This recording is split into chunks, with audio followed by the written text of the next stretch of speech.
I met the founder of Traveloka, Ferry, who says that rather than you build yourself, come join Traveloka and build this together with us. How did it feel when the deal finally went through and you officially could say my company was acquired? I didn't really have anyone that I could ask, but once the deal closed, it was like, oh, this is great, this is amazing. I didn't know this kind of things can turn into money. I had 2 small exits by then. That was the time also when Traveloka was started and in the news. I can't help but feel that, oh, this is going to get big, this is going to get huge. At some point of time, I earned more from the websites and my full-time role. I will start to think, or maybe I should spend more time on the website. That's when I moved to a bank actually. On the side, I can start to spend more time building my websites. I create a website for that. At some point in time, it start to gain traffic. With this traffic, how do I monetize? I start to direct the traffic into hotel booking website. And then I met the founder of Traveloka, Ferry, who says that rather than you build yourself, come join Traveloka and build this together with us. Morning, Alfan. Morning, Elston. Thanks for joining me here at early morning, 10 a.m., right after your gym session. And thank you for having me. Of course. Yeah. This is something that I've been quite excited about.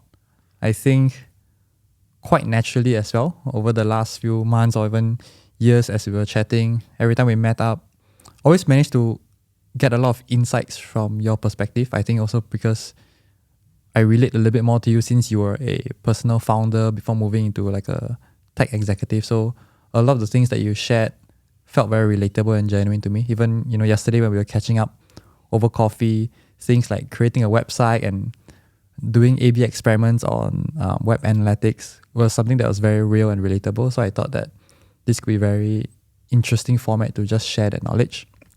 Maybe let me just start everything off by saying a big thank you for, agreeing and doing this with us. I think over the last 15 or 20 years, as myself and the team was doing our research, we could not find any public interviews, podcasts of you. Mostly it was like in a PR capacity. So I am quite happy that over the last 15, 20 years, this is the first time that you've agreed to do a live recording, live show. So I greatly appreciate the opportunity and the chance to share and deep dive into the topics that we're going to talk about later. Let me just start by giving a quick background to set the context so that people understand a little bit more of Alfan. I think you started from a banking role back at Standard Chartered. This was 20 years ago, and ever since then you've kind of already been on this founder executive journey. You started SG House. This is a real estate property portal, which I think shortly after 2 years, it was acquired by IPGA, one of the largest real estate property companies in the region. And right after that, you founded Voucher Hotel, SG Holiday, it's an online travel agent. Right after that, you moved into being able to facilitate hotel bookings in Indonesia. And I think through our conversation specifically, the long tail hotels in Indonesia, that led to you joining Traveloka. And I think in that 8 to 10 years, you were assuming the role of COO.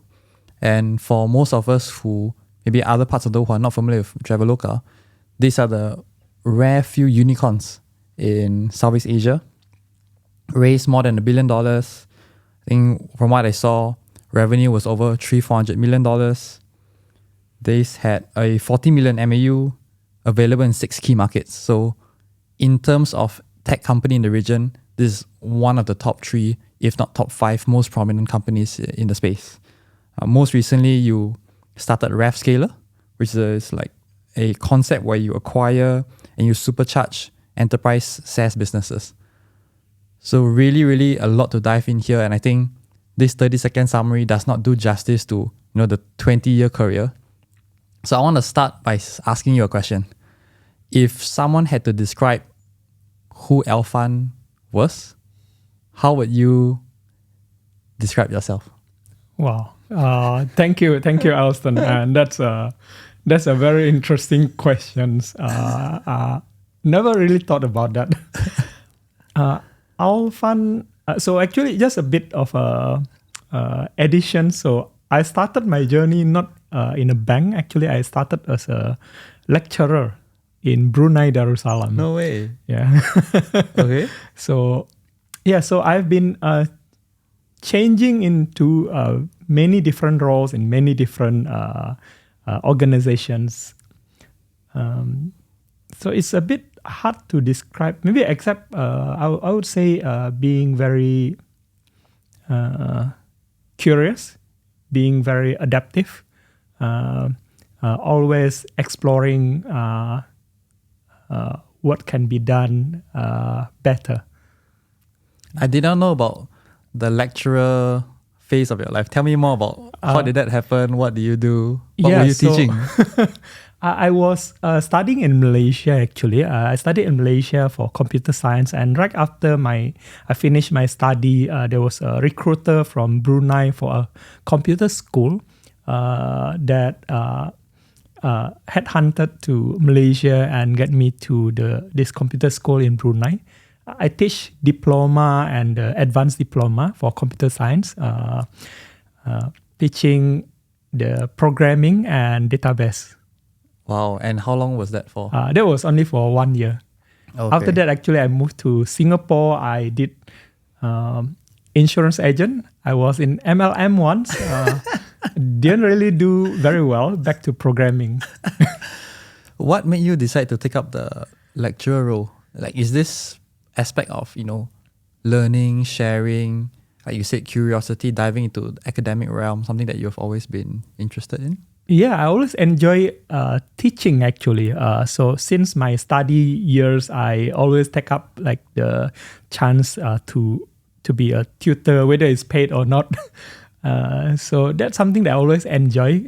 Getting others to gain the knowledge or the skill is something that always excites me. Okay, that's very interesting.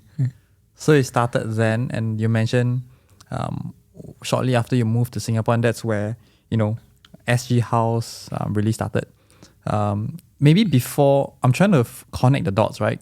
When you were lecturing a bit of MLM, how did that start into your first startup venture? How did you change hats and became a founder? Yeah, so when I was in, after I moved to Singapore, it was actually right after SARS. So it's very challenging to find a job. I ended up trying insurance agent. I tried to sell. I wasn't really a good sales. Didn't do very well. And what happened is that I doubled down into sales, moving into MLM full time. Did that actually for a few years. Learned tons there, but again, I haven't been a very good salesperson even till today. And during this period, actually, I start to get some people coming to me and, hey, actually, I need help building this website, these systems. Can you do it for me? And because strapped for cash, I'll say, okay, I'll do it. I'll take anything that gives me some income. And I built some systems for the company. Is a publishing house, a small publishing house here in Singapore. They liked the job. They offered me a full-time role. And after I get the full-time role, I start to get regular income. And then I applied for a credit card. Once I get my credit card approval, the first thing that I bought was a domain name and a hosting account. Wow. Okay. That's when I start to build the first website, which is the SG House. That would not be someone's typical first purchase on a credit card. Probably be at that time at your age, I'm guessing a gaming console or like a new watch. But for you, it's a domain name and a website. Yeah. So, did you sign up the credit card so that you can buy the domain name, or? Not really. It's because more like, oh yeah, finally I can apply for a credit card after many years of not having regular income. And then after I get the credit card, I was thinking, okay, what can I buy? What should I buy? And I was thinking, there's this thing that I've always wanted to try. Let me build a website. And how do I build a website? Okay, I now have credit card to pay for the account and the domain name. That is very interesting. So you started doing a few side hustles for websites. it became real. They liked your work, that you became a full-timer. And that's where you started, learning about credit cards, and you could buy domain names and build more websites. And, Yes. Build my own website now. and how did that stumble into your first real startup? So that was actually the first domain that I bought actually was the SG House, the property portal. So I start to build into property portal, one of the first property portal in Singapore. I start to gain some traffic. I start to actually make some income from that. In fact, at some point of time, I earn more from the websites than my full-time role. I will start to think, or maybe I should spend more time on the website, because my full-time job sometimes require me to work very late. So I'm thinking, okay, how do I get more time to work on the website? That's when I moved to a bank actually. So I can work 9 to 6 at the bank, and then on the side I can start to spend more time building my websites. And how did property come into your realm? Like, why property at that time? This was when eBay and Amazon was still very early, right? People had individual domains like diapers.com. They weren't really an established market for it. Like, how did property rentals, property sales come into your mind? So during the few years where I was in between insurance agent and MLM and freelancing as a programmer, I moved places a few times, and each time I find it to be challenging. Back then, you need to go to the bus stop, find the advertisements there. People will stick the advertisements in the bus stop, so you just take some information there, give them a call, and then you visit. So I find it very painful personally. So I think, okay, there must be a better way to do it. And now that I have a domain and a hosting, okay, let me build one where people can just pause the advertisements in the website rather than having to go to the bus stop. So it was a personal problem for you, it looking was, for properties. Correct. I see. And the first thing you did was you launched a website, you bought the domain name. Now everything's staring at you at the laptop, right? Like, how did you, to our question yesterday, how do you get your first 100 users? How do people even know about SG House? So that was actually something that I think the need was there, the demand was there. So, and there was not much competition. So I got ranked in Google rather quickly. Then I start to get users coming in from Google, from SEO. The challenge is then for me how to get more, because there are more people looking for property than people coming to post their property listing. So question is how do I get more listings in? So that's where I need more time. So when I moved to a bank, I have more times, right? What I did is actually during lunchtime, I'll go to the bus stop. I'll collect all those advertisements. Then in the evening, I'll do data entry, data input into the websites, get all the information to the websites. After that, then I'll start to work on the coding and everything. But this is how actually I get more and more content into the websites. And when there are a lot more users coming in, that's when the property agents start to take notice and they start to come to the website to post their advertisements as well. So you started through manual mechanical Turk work by taking photos and putting it on your website? Actually, yes. This reminds me of this very popular company called Zappos, the shoe company. The founder was sharing in his MVP, he didn't try and buy an inventory of shoes. He went to the shoe shop downstairs, took a photo of their shoes, put it on the website. If people place an order, he would go down, physically buy from the shop, then send it. So this sounds very similar where the MVP of your product is really just like manual work off existing, physical listings, put it on a website. And what you're saying is that in the early days where there wasn't a lot of competitors, you could rank high and people just started coming in. Yes. Interesting. And, in that journey, do you recall any highs or lows during the whole period of founding SG House? Was there a point where you felt, okay, things are getting real, I'm getting serious traction here? Yeah. I have very good feeling when one point of time I was looking for another place to move into, like meeting the property agents who is showing me the apartment, and ask him, okay, how do you usually find your customers, your clients? And he's talking about, there's this website called SG House, very good. I just post my advertisements there, and I get a lot of I get a lot of interest from there. I was okay. This is getting real. And he didn't know that you were working. He didn't know that. Wow. So when you spoke to people and people on the ground were just saying and raving about this website, that's when you know something is good. Yeah. And at which point do you decide, let's do this full time? Very frankly, I didn't really do it full time by choice. Right? Okay. So there's still a lot of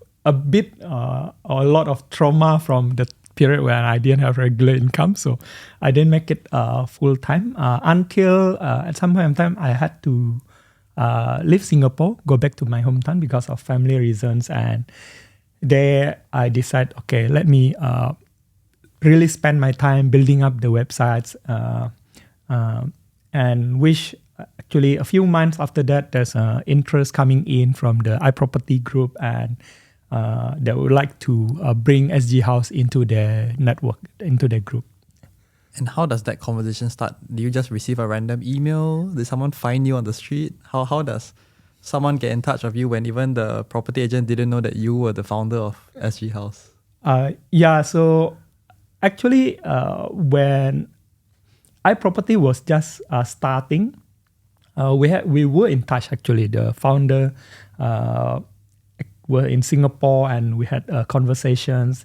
Didn't really go anywhere back then, but then a few years after that, I think they were growing, and they see also SG House was growing, and they see there's opportunity actually to merge the efforts into a better outcome for the property agents, for the consumers. So that's when we resumed the conversation, and this time actually it results in acquisition of SG House by the iProperty group. So it's a full acquisition. You handed all the code base, and it was Yes. like fully handed to them. And the next day, once it happened, you were hands off already?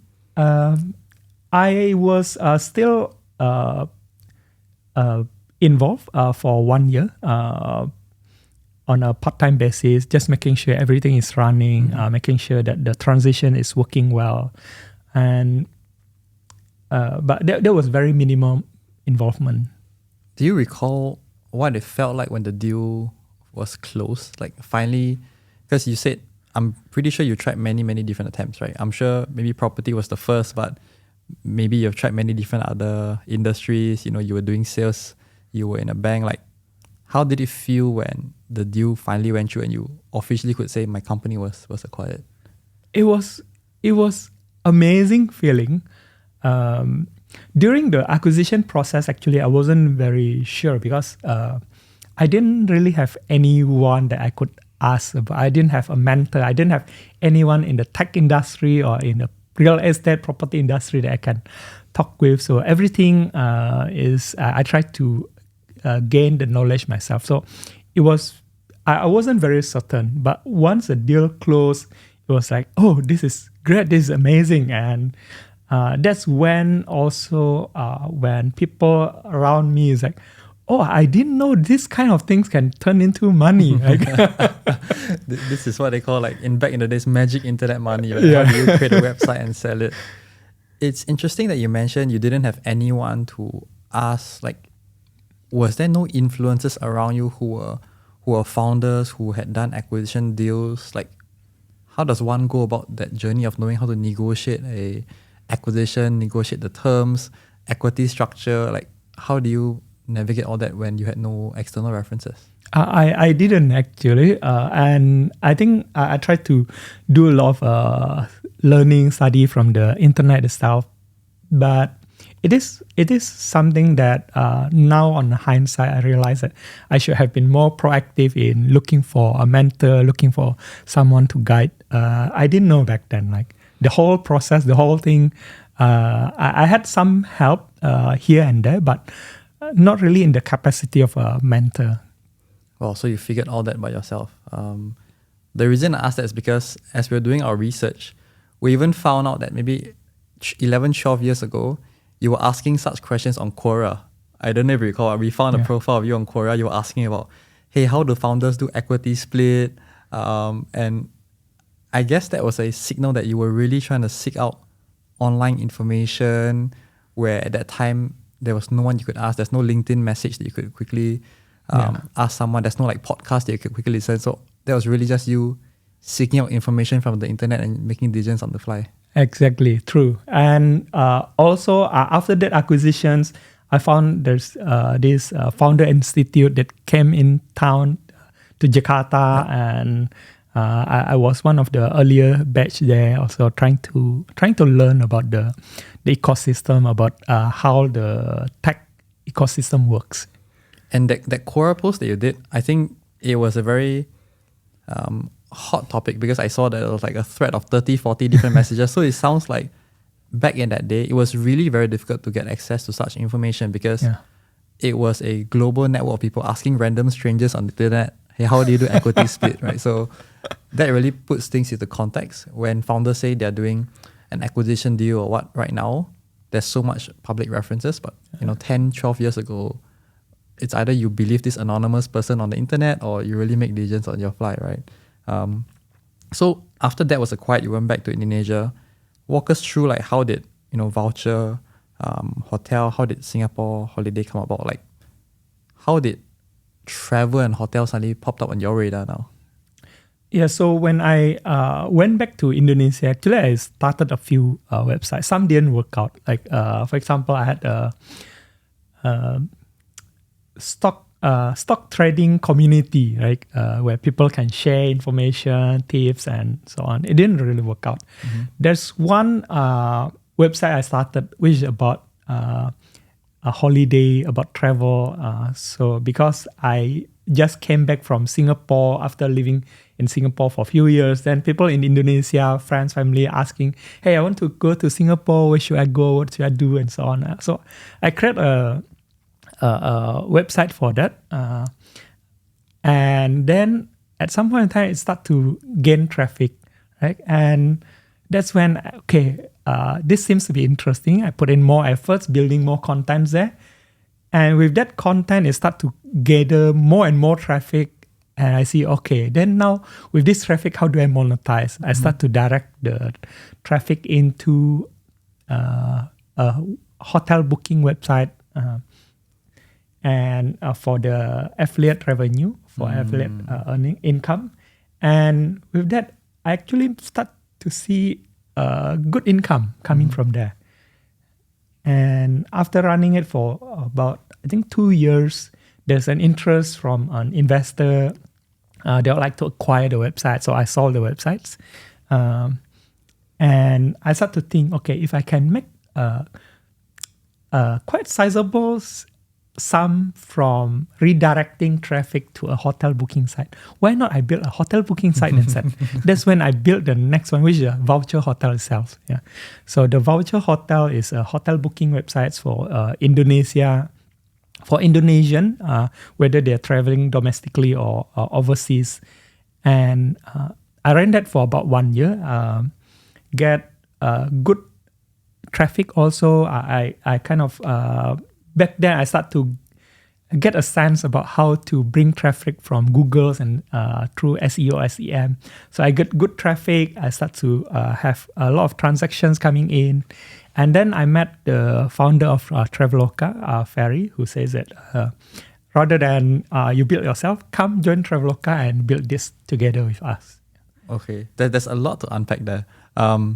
So from property to SE Holidays, this was getting traffic and redirecting. Yeah. But for Voucher Hotel, it was the first time that you decided, let me be part of the transaction flow. Yes. How much unknowns were there? How difficult it was? Because, at that time, I'm guessing there was no Stripe. So handling credit card payments, chargebacks, all these were like very, very new, right? So in that first venture where you had to touch on the transaction flow, where we know where the money is, like what kind of challenges and uncertainties did you face? It is. There are a lot of challenges, like how to get the credit card payment. But because I was doing it in Indonesia, what's interesting is that it's easier for me to get bank transfer, and people are also more comfortable doing bank transfer. So it kind of matched.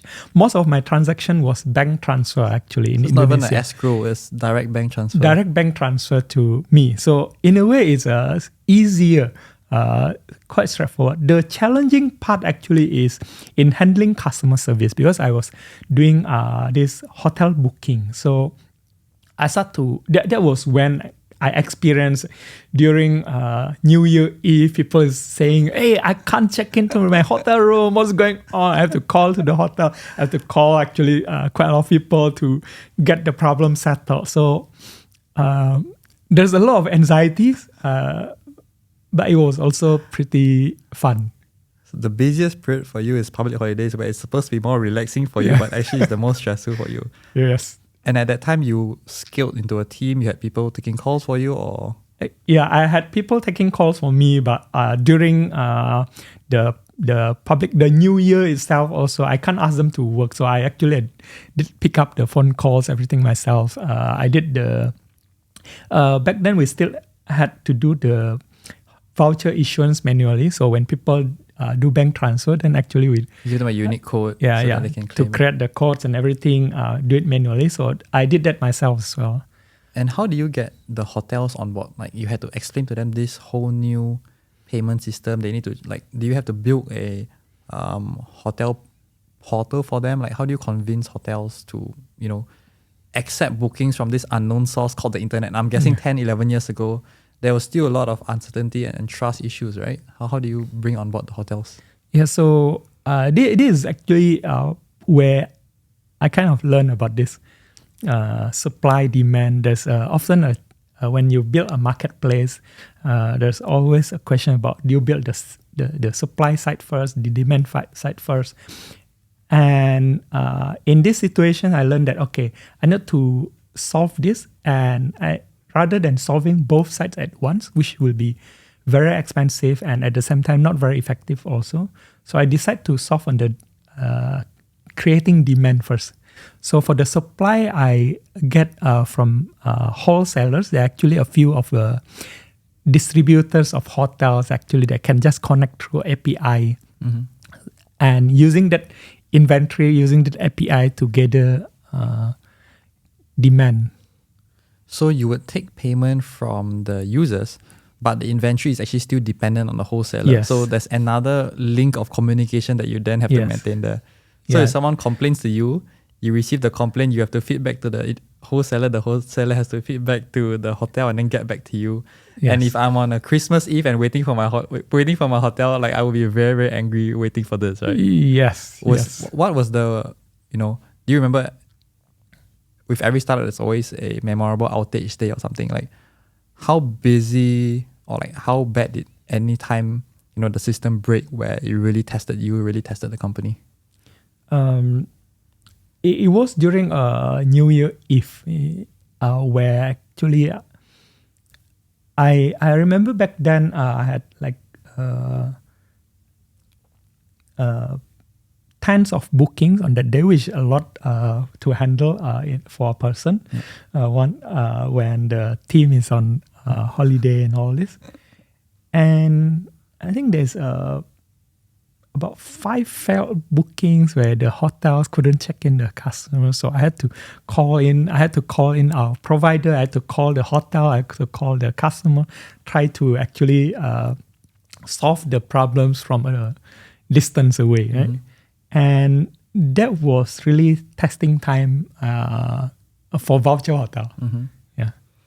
Was hotel bookings that obvious 10 years ago? Now we look back and like, yeah, it's obvious, you book an Airbnb, book a hotel, but 10 years ago, was it as obvious to you? Was it as obvious to users? Like, how skeptical were people? I think hotel booking is one of the more natural product to be done online, because if you think about it, even before online hotel booking, people are comfortable booking hotel through phone calls without even looking at the hotel rooms, without even having to Sometimes they don't even see a photo of the hotel. So now by moving it online, then you can see the pictures, you can see some reviews. It's even more informative for the users. This is unlike physical products that previously you get to touch, and then now moving online you can't touch. With hotel, you actually get more information. That's one. The second thing is also that the delivery is all, in a way, hotel booking, you deliver the voucher instead of delivering the goods itself, right? So you don't have to solve for logistics. You're essentially transmitting information or codes to them. But people would still hold you accountable because they bought the voucher from you, even though the hotel is not by you. So if there are bed bugs, I still complain to Absolutely, Voucher Hotel, yeah. right? Okay. And so that, this kind of feels like it was very replicable already. You did in property, you did it in SG Holidays. Now the third try, what differences or skill do you notice on this third attempt? And you spoke, this were early talks with Traveloka. How did it feel being in that position? Could you feel things are, all my web traffic, is 100x of what I've seen. Booking value is much larger.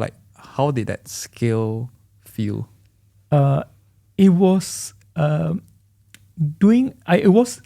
growing, and it feels like, okay, this is going to get somewhere. It seems to be there, but I also have start to have some questions, some doubts also, how big can this get, right? So I had some small exits. I had 2 small exits by then. But when I see, that was about the time also when Traveloka was started, and in the news, there's a news about the funding, and looking at it, I can't help but feel that, this is going to get big, this is going to get huge.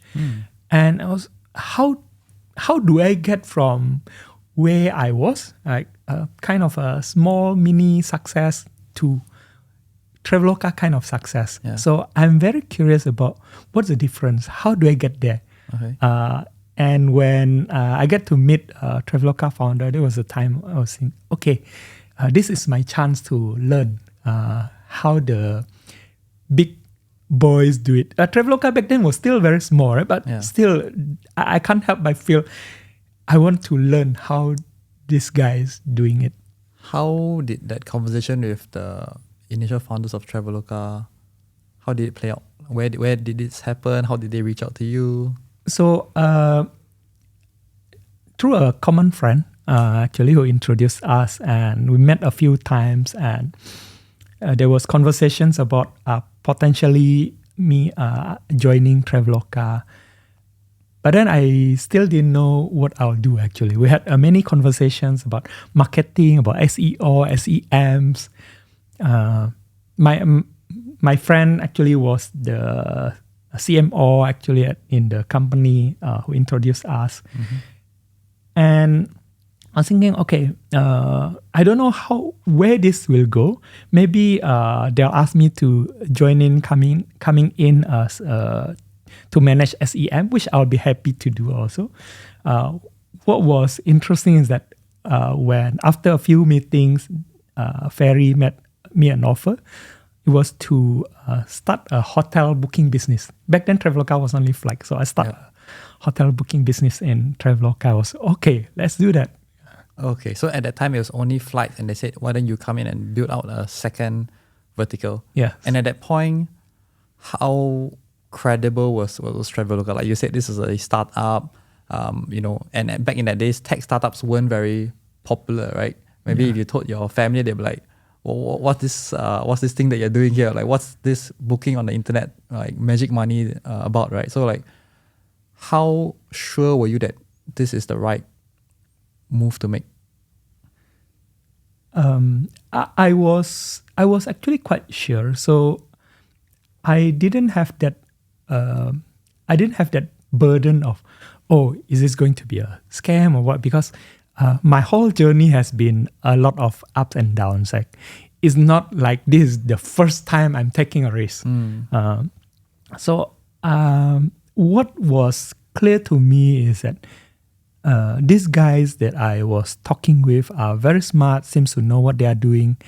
And also, what's also very clear is that they have this access to the ecosystem that I have been trying to crack into but couldn't.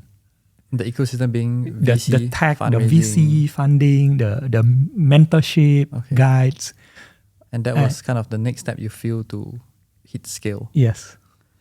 I want to dive into, the whole 8-9 years at Traveloka, because it's the travel business. We went through a couple of pandemics, so a lot to unpack there. But at this point in time where you just were about to join Traveloka and you look back that 8-9 years, you have done this process of doing a startup, building something from scratch. It gets some sort of traction, it gets acquired, you repeat it again, and at this time it was your third successful attempt. But like we know, many unsuccessful ones never get talked about, right? Even for myself, to have one successful experiment, probably like 99 failed, right?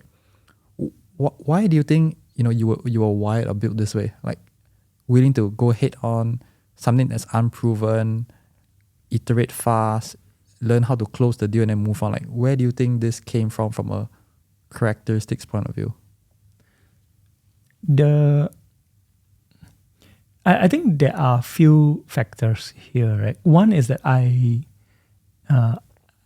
have a lot of curiosity about how things work, why things happen certain ways, and always want to learn about something new. So that's one.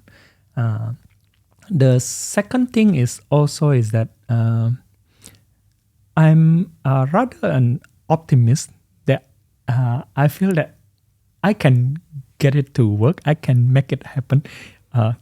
It doesn't always work out, but I have this optimism that it's not going to be smooth sailing, but we'll get it done. We'll get it there.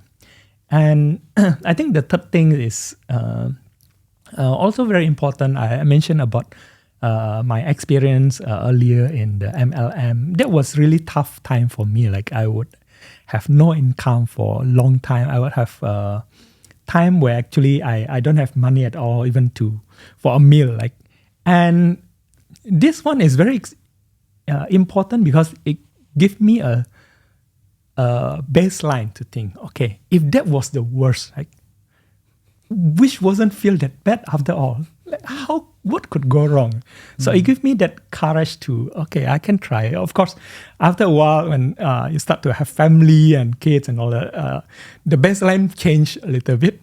But I think that earlier experience always give a sense of comfort that I can get things to work. Yeah. So curiosity supplemented by a certain sense of optimism, supplemented by a bit of what's the worst that can happen, right? This trait's kind of the commonality. I feel it's a little bit of self-confidence. There must be a bit of independent self-confidence. You see it as optimism, but I also see it as with every founder, a bit of self-confidence that, hey, it's not done before. There are some risks. There are many people who have failed. I still want to do it. Where do you think this self-confidence came from? Was it something that, in your early years of education, was it, family influences? Where do you think this quiet confidence came from? I'm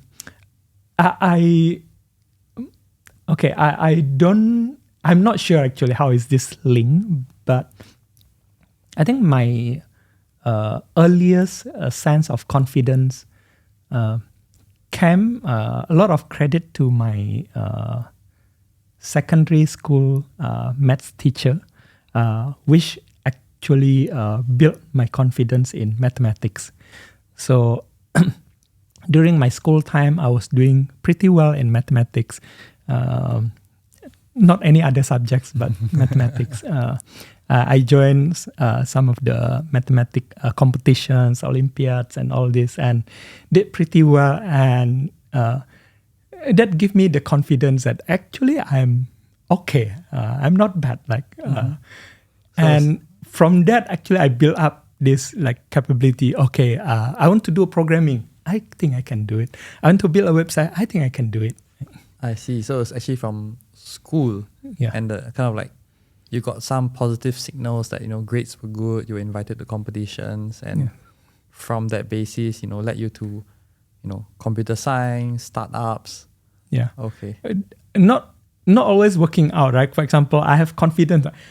I think I can sell. Like, how difficult it is. Didn't really And then work sometimes out. you have been proven wrong also, right? But then that optimism part helps you because even after you fail, like, let's just try again. Yeah.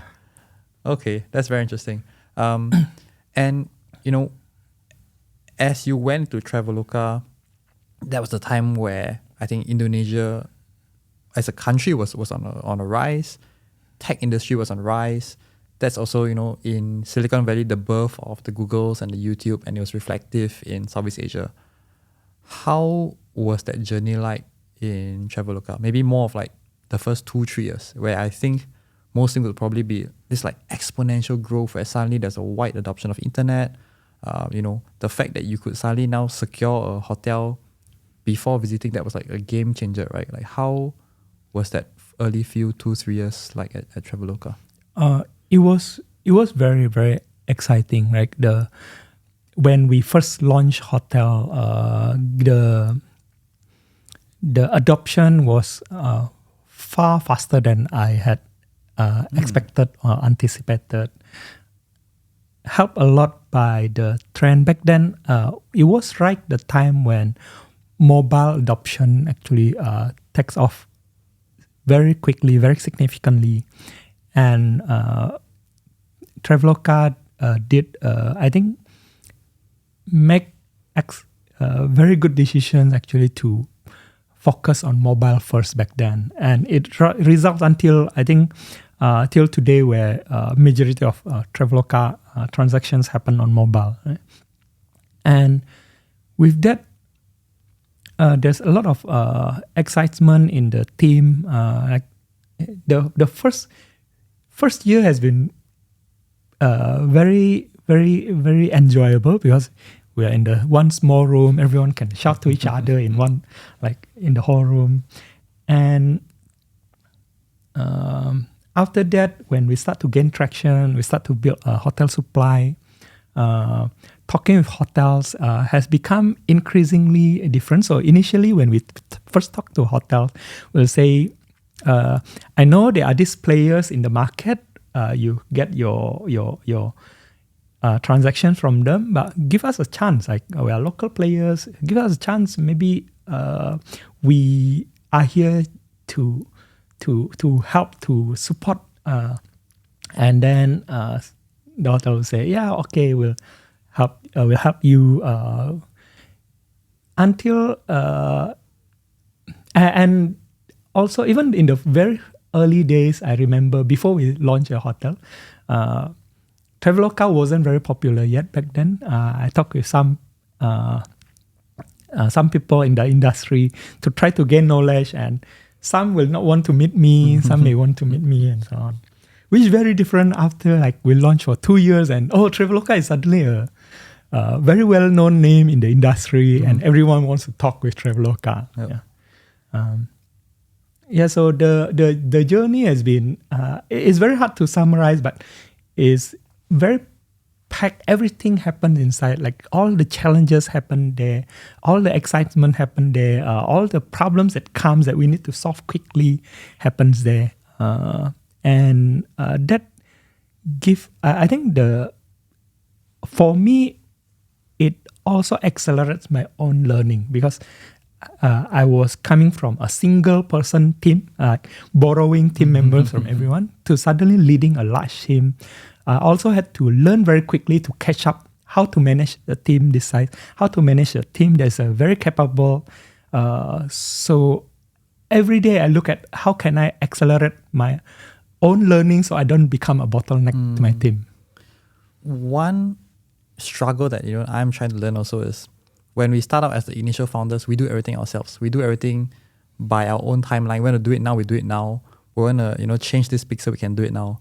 But in a larger team, you need to play to everyone's timeline. You need to hear everyone's opinion. Was that a struggle for you to switch from being a solo founder to now leading a team of tens or hundreds of people? Like, how was that switch? Like, was it easy? Was it difficult? I think the switch happened when I decided to join Traveloka, because prior to Traveloka, I had a small team where I had to kind of do everything or look at everything myself. And in Traveloka, I realized there's a lot of smart people who can do things. So what I need to do is actually to borrow the expertise to continue to gather information, to know what's going on. But I don't necessarily have to jump in to make decisions or to direct, and let the decisions play out. At the same time, making sure that I set up the process, systems, the knowledge, the directions in place, so people know where to go to. So it's less about actually coding the website, but building the rails so that people can follow. One interesting thing about travel is that when it's hot, it's really hot. But when something like a pandemic happens, it really comes to a standstill, right? And during your time there, that was when COVID-19 happened. Like, do you remember how it was like when there were early signs of travel disruptions all the way to a complete standstill? Like, how trialing was that period? When there was first signs of the pandemic, I think our first immediate response is build agility into our movements. Like, become very aware that situation can change anytime. So rather than optimize, for example, for efficiency, we optimize for agility. Like, if things change today, how quickly can we adapt to it? So that was, I think, interesting adaptation. So we anchor ourselves to our ability to adapt. And when the situations continue to change, we continue to adapt also our approach to it. At some point in time, the business go to almost zero, and then we still adapting the same mindsets. Okay, what can we do today? Like, there's a lot of cancellations, refunds, and everything. We mobilize the team to take phone calls, to actually help the customers, liaise with our partners. And when the business start to pick up again, we use the same mindset. Okay, what can we do today to help our customer, to help our partners? But one that doesn't give us over commitment in case situation change again. I can't imagine how it's like in the room when the executive team were there, and like you said, business came to a standstill, and this is a abnormally, right? No other situations have we seen this complete standstill, complete lockdown. How was it like, if you recall, in the room where all web analytics was zero and we don't know how long this would last? Like, there's so much uncertainty. Like, do you remember how it was like in that very day in the meeting? It was not the best time, absolutely. One thing that we know is that people will always travel. As long as there's life, there's travel. That part we know. How long will the business down and everything? We don't know. So this is why we have to make sure that we can continue to survive till the time when the business picks up again.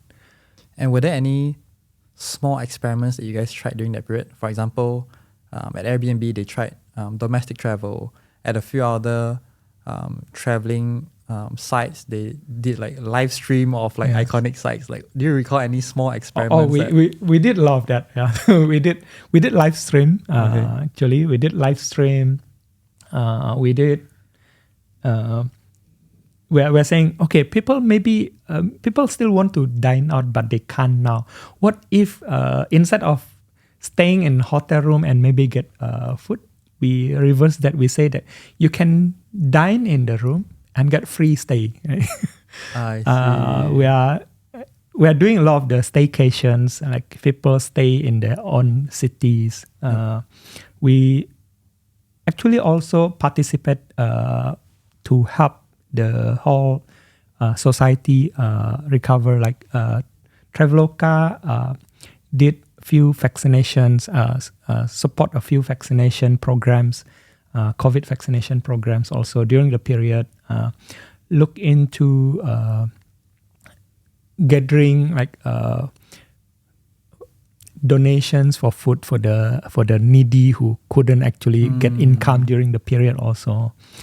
So we try a few things, whether doing our part to help or in a way also see how we can help the company gain a new interesting angles. And I think during that period, even like SIA also, they did like a dine-in inside the flight to nowhere flights, right? You go up the plane, you have a meal and then you come down. So I think we saw a lot of creative innovation there. But even in that trialing period, what I'm hearing is that there was always this sense of quiet optimism that this is just something that we have to tide out and it will come back. Was it something that, do you think it's more of a science, more of a belief? Like, where did that optimism come from?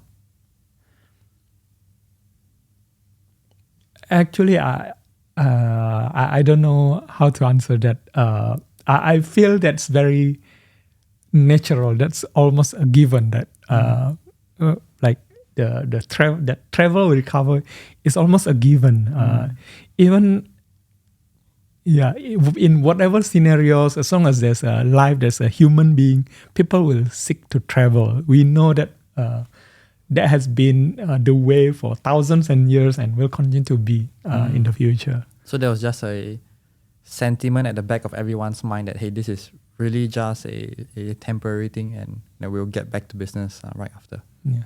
I read that you're a big fan of Richard Branson and his whole methodology of entrepreneurship. Like, in your time of like studying him, like what traits do you think, you have learned from him and what traits do you really try and work on in terms of your own personality? One thing that I think I really like about Richard is that he, the way actually he look at business is often not conventional. Like he look at things that people don't notice, and I think that's something very important to be able to always notice different angles, and that's potentially where the opportunity is. Sometimes this angle comes in form of the human connections, something that's not very tangible. Like sometimes this angle comes in form of connecting between two very distant idea, but when you connect them, it creates something new. Right? And I think these are the things that I always try to gather, like a perspective from different angles and forming the line connecting all these dots. And kind of that experience all the way leads up to what you're currently focusing on through RevScaler. What I see is kind of, and love to hear, your intentions and the vision for RevScaler. But what I'm seeing is you did a property portal by yourself, and then you went to SG Holiday on a new foreign market, same methodology. Voucher Hotel, you remove one side of the marketplace. Let me just handle a one-sided demand marketplace. You went to Traveloka and realized, hey, the power of scale.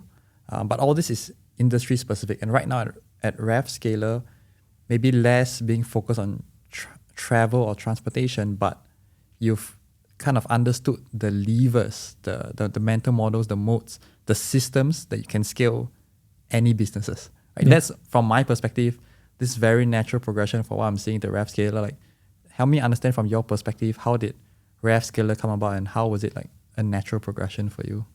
Yeah, so RevScaler was started last year. So I would say that we are still early in the journey. One thing that I noticed is when I was after I left Traveloka and talked with founders, is that a lot of things that I start to take as a given, like how organization run, how to manage certain things, turns out to be not very natural, not something that everyone is fully familiar with. So, and I see, okay, there's this opportunity to get every organization to improve. There are still different style, different ways to manage, but you can always level up how the organization is managed. So I see that as a very interesting opportunity, and in this business model in RevScaler, by acquiring and then help supercharge, transform the company, I can, in a way, put this into reality. You know? And we often talk about the gold standard, which is like constellation software, right? Yes. Is there a reason why you've chose to focus on enterprise SaaS and this segment of like B2B? Like, why so niche, and like why do you decide on this market? B2B and enterprise is because this is more of a financial consideration. We see with the B2B enterprise, there's a lot more stickiness of the software solutions. There's also a lot more impacts that can be created by this software into the ecosystem. So we see that by focusing in this area, we can build up a good base where each of these portfolio companies can operate independently. We don't need to oversee each of them, and in such a way we can scale, right? So we can come in to help, but we don't have to be too hands-on. Yeah. I see. This was super, super interesting, going through like, the last 15, 20 years of your experiences. And I'm pretty sure we only touched on the tip of the iceberg, and, really trying to distill down lessons that people can take away from. I wanted to wrap the conversation back talking about Alfan rather than, all the things that we hear about in on the career perspective. As we were chatting, yesterday, we were saying that you don't often do a lot of, such forums where you talk and you share about it. The most I could find was maybe a photo of you like doing a handshake with a minister, signing a MOU. Like, is there a reason why? I feel that while I enjoy, like I say, I enjoy teaching, I enjoy mentoring people. At the same time, I also feel that I still have so much to learn. I still feel that I feel that it's still, in a way, day one to me, borrowing Jeff Bezos' terms. Yeah. And so that going on a podcast like this is not very natural to me, because I feel like, I probably have more to gain, to learn from the audience than the audience from me. I think, you started the convo talking about this curiosity, and this curiosity comes a little bit from this humility that there's more that I don't know, right? And I think this is something that will be one of my biggest takeaway, like, always going to something. There's this very common Chinese saying, right? 三人行必有我师. In translation, which means in every 3%, the other 2% that you walk with, there's always something that you can learn from the other party, right? So I feel like I take that a lot from you. You mentioned about mentorship and all this, and I think in one of your interviews with Web in Travel, I think the question was asking you about work from home and everything, and you said that being able to hire people across the world globally, it's a pro, but you think that there is still a huge amount of value in having people in the same place, which is what they call the water cooler conversations, transfer of knowledge and mentorship. How has mentorship been for you, and like how important was it for you? It is very important. So once after I joined Traveloka, actually, I start to be able to meet a lot of people who I can learn a lot from. Like I can get mentorship from, and there are a lot of things that I feel has been unlocked because of that. Some simple conversations, like one-on-one conversations, it gives so much of the eureka moments, like, why I didn't realize this sooner. This is something that would have changed so much about how I think about something. Okay, so you feel those what kind of the unexpected conversations that kind of inspire you the most? And the in-person conversation somehow give a lot more of this sense of aha moment than the through video or watching some videos. Yeah. Got it. One last question before we wrap up. I recount back to maybe your late 20s, early 30s, where startup and entrepreneurship was still something that's unproven and very trialing.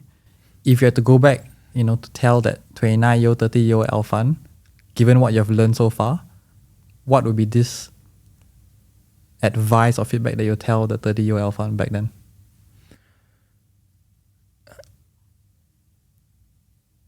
You're on a right path. Go all for it.